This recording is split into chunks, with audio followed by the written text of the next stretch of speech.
church and state. Windsor says she rejects any critics who say she acted unethically.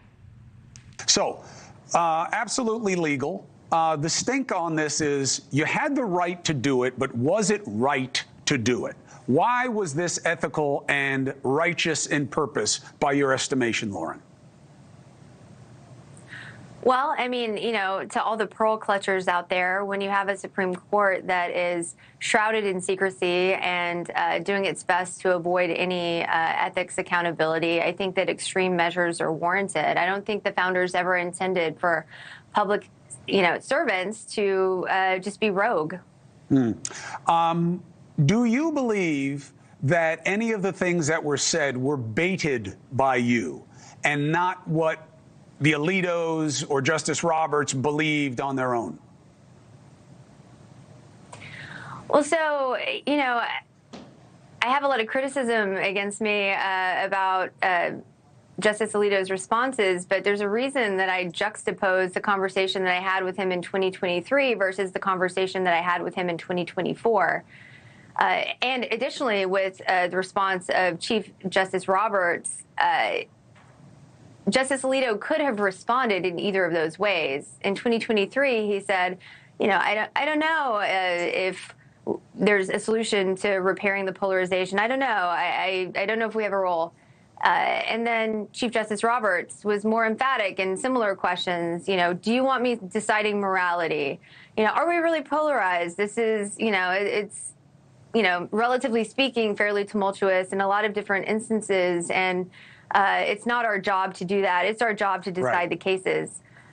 Justice Alito could have responded with either of those things the way he did the year before, or with Chief Justice Roberts, and he did not do that. So I don't think that I was baiting him. I think that it coaxed him into a position that either was already held or that he came to that over the past year. Do you think that if you were to surreptitiously record the lefty justices, they would say things that people might find equally offensive?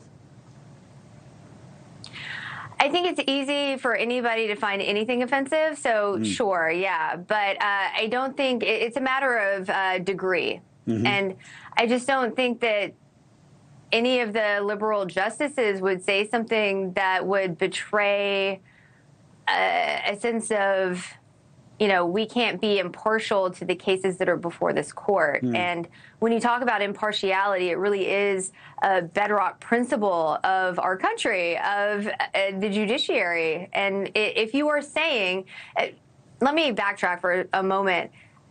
Most people know and believe that Justice Alito is an ideologue, but it's quite another thing to have him saying in his own words that he can't be impartial, because he's saying there's some things that can't be compromised. Right. So I don't know that that's the same thing when as you're him talking saying, it's not the same thing as him saying he's impartial, but what it is it shows that he has a preference. And that's why something else you referred to, I think we got to play for the audience, because to me it was the biggest surprise.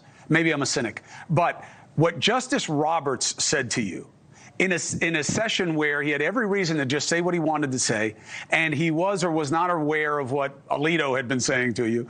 Listen to what Justice Roberts said in a very key question that Lauren Windsor asked him. But you know what? It's interesting, Lauren, because Alito is exactly who I thought he was, and Roberts is exactly who I hoped he'd be. I got to tell you, I don't even know if I would have given that answer, let alone a guy who's on the Supreme Court. Were you impressed that he backed away from someone who's supposed to be one of his own at this dinner?